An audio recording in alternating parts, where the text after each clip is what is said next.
What's up, guys? It's Nick with Atrapas. Today we're hiking rim to river inside the Grand Canyon National Park. I wanna take the low road and tell all your friends what you've been up to.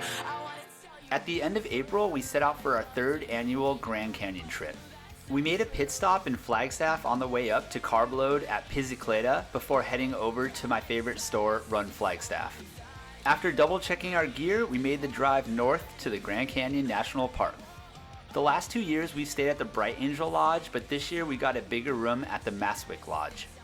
Pro tip, I'd stay at the Bright Angel Lodge for the location being directly on the rim, but I do like the amenities that the Maswick Lodge has to offer as it feels more like a hotel room instead of a cabin.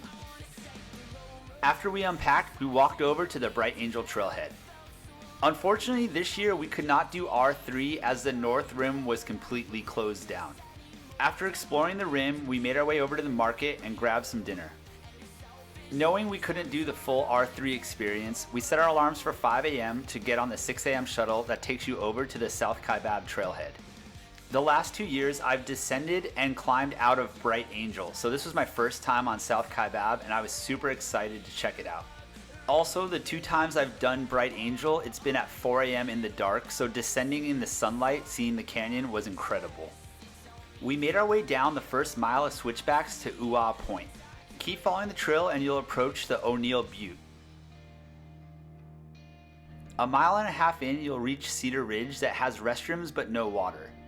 3 miles in, you'll pass Skeleton Point, and the trail and views just get incredibly scenic as you make your way over to the tip-off. 4.4 miles in, we made it to the tip-off and continued on to this awesome spine.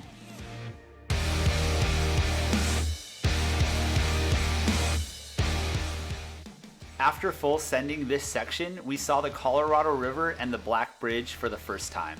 Normally the Colorado River gives off a greenish color, but after this insane amount of rain, it was very brown. When you get to the River Trail junction, make a right to continue to the Black Bridge. This tunnel is really cool and probably my favorite part about this whole hike. It's not that long, so you don't need headlamps, and then you're on the Black Bridge. The Black Bridge is 440 feet long and was the only bridge in the Grand Canyon until the 1960s. Once you cross the bridge, follow the signs to Phantom Ranch. At this point, the trail follows the creek as you divert away from the river. We passed the campground on the left and the ranger station and some other buildings as we made our way to the canteen. Pro tip, don't forget a debit or credit card so you can purchase some food and beverages. Also a fun fact, the last 2 years after climbing the North Rim and Ribbon Falls, we had to rush back by 4 p.m., but now they're open till 8. We made sure to grab some of the world famous lemonade and coffee before filling up on water, or at least attempting to, and then making our way out to the Bright Angel Trail. This being the turnaround point, make sure you are fully stocked on water and food. You'll quickly make your way back to the river and then head to the right to cross the Silver Bridge. Crossing the Silver Bridge is definitely one of the highlights of this hike. Once you get off the bridge, continue hiking downstream and follow the signs to the Bright Angel Trail. We stopped off at the small sandy Pipe Creek Beach right before making our way to the River Rest House. Keep in mind there is no water here, but there is an emergency phone if you get stuck in a bad situation. At this point, we were 10 miles in and started making our way up the Devil's Corkscrew, which is a crazy series of switchbacks before making our way up to Indian Gardens.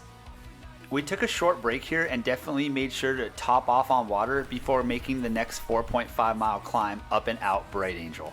This is super brutal, and at this point you're going to be extremely tired, so definitely make sure to go slow. You'll pass a 3 mile and then a 1.5 mile rest house on your way out. Within 2 miles of the Bright Angel Trailhead, you'll start noticing a lot more people. We covered the 17.85 miles with over 4,600 feet of elevation gain in 6.5 hours. Always have fun, be safe, and make sure to leave no trace. I wanna take the low road and tell all your friends what you've been up to. I wanna tell you I never